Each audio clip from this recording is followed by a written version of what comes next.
جو عنوان آپ کے سامنے ہے ایمان اور ہماری عملی زندگی، اس کے متعلق ایک دلچسپ حقیقت کی طرف میں آپ کو متوجہ کرنا چاہوں گا، اور وہ یہ کہ ہمارے مذہبی فکر میں ایمان بحیثیت موضوع کے آپ کو زیر بحث بہت کم نظر آئے گا۔ یعنی عام طور پر آپ اگر مساجد میں جا کر تقریریں سن لیں، آپ اہل علم کی گفتگو سن لیں، آپ کبھی ان کتابوں کا جائزہ لے لیں جو دین و مذہب کے عنوان سے شائع ہو رہی ہیں، تو آپ دیکھیں گے کہ ایمان وہاں اس طرح زیر بحث نہیں ہے۔ زیر بحث آتا ہے تو اس پہلو سے آتا ہے کہ دین کی کوئی بھی بات ہوگی وہ اللہ رسول کے ذکر کے بغیر تو ہو نہیں سکتی، یعنی وہ بالواسطہ طور پر اس کا ذکر وہاں پر ہوگا، لیکن براہ راست اس کو موضوع بنا کر گفتگو کی جائے، یہ عام طور پر اسی وقت ہوتا ہے کہ جب کوئی تدریس کی کتاب بچوں کے لیے لکھی جا رہی ہو، وہاں پر آپ نے دیکھا ہوگا، ہم سب اسی سے پڑھ کے آئے ہیں، وہاں پر یہ زیر بحث آ جاتا ہے۔ یا کوئی بڑا عالم دین جب دین کو مجموعی طور پر بیان کرتا ہے، دین کے مشمولات کو، کانٹینٹس کو، تو وہاں بھی ظاہر ہے وہ زیر بحث لائے گا اسے، کیونکہ شروع اسی سے ہوتا ہے، تو وہ بھی یہیں سے بات شروع کرے گا۔ لیکن جب میں ایک بہت معمولی طالب علم کے طور پر، معمولی طالب علم کی ایک بھی ہسٹری ہے وہ بھی بتا دوں آپ سے، ہمارے استاد بھی اپنے آپ کو طالب علم کہتے ہیں، تو 20-25 سال پہلے میں نے ان سے یہ کہا کہ آپ خود کو طالب علم کہتے ہیں، اب ہم تو یہ بھی نہیں کہہ سکتے اپنے آپ کو، اب کیا کہیں اپنے آپ کو؟ تو اس کے بعد پھر خود اجتہاد کیا کہ معمولی طالب علم کہنا چاہیے، تب کوئی پلیسمنٹ بنے گی۔ تو اس ایک معمولی طالب علم کے طور پہ جب قرآن مجید کو میں پڑھتا ہوں،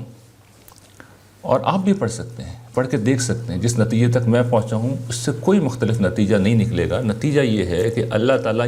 ایمان سے بات شروع کرتے ہیں، ان سورہ فاتحہ جب شروع ہو رہی ہے وہ اللہ تعالیٰ کی صفات کا تعارف ہے، اور آخرت کی سزا و جزا وہاں پر زیر بحث ہے آخر میں۔ اور ختم بھی دیکھیے، وہ جو 3 صورتیں ہیں جہاں قرآن کا خاتمہ ہو رہا ہے، وہ بیان توحید ہے اور خدائی صفات کا بیان ہے، اور اس کے بیچ میں بھی قرآن مجید جو کچھ بیان کر رہے ہیں، الحم سے لے کر والناس تک،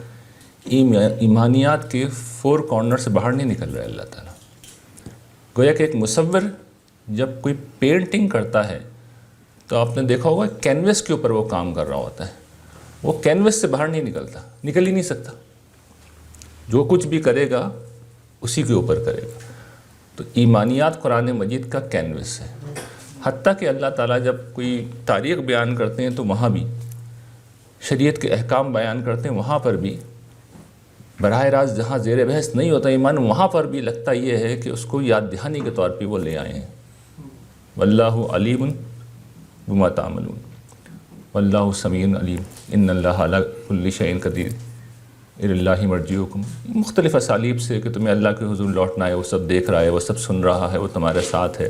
مسلسل اللہ تعالیٰ ایمانیات ہی کے گویا کہ یہ بنیادی جو ایلیمنٹ ہے اس کو ریپیٹ کرتے چلے جا رہے ہیں۔ اب یہ کنٹراسٹ پیدا ہو رہا ہے، ایک طرف ہم ہیں، ہمارا مذہبی فکر ہے جہاں ایمانیات مجموعی طور پر زیر بحث نہیں ہے، اور ہے تو ضمنی طور پہ۔ قرآن مجید کا معاملہ اس کے برعکس ہے، تو اب 2 میں سے کوئی ایک شکل ہو سکتی ہے، یا تو ہم سے غلطی ہو رہی ہے، یا تو ہم سے غلطی ہو رہی ہے، یا پھر اب دوسری بات میں ادھوری چھوڑنا ہوں۔ آپ سب اس حذف کو خود ہی کھول لیجئے، یعنی ہم یا تو عقل مندی کا مظاہرہ کر رہے ہیں، ہم زیادہ سمجھدار ہیں، یا پھر دوسری طرف سے کوئی معاملہ ایسا ہوا ہے جو نہیں ہونا چاہیے۔ تو دونوں میں سے کوئی ایک بات ہو سکتی ہے نا، دونوں چیزیں بیک وقت صحیح نہیں ہو سکتی، کچھ بھی کر لیں، جتنا زور لگا لیں، جتنی عقل لگا لیں، کوئی ایک غلط ہے۔ تو یہ سنجیدہ ترین ایک چیز ہے جس پہ میرے خیال میں ہم سب کو غور کرنا چاہیے۔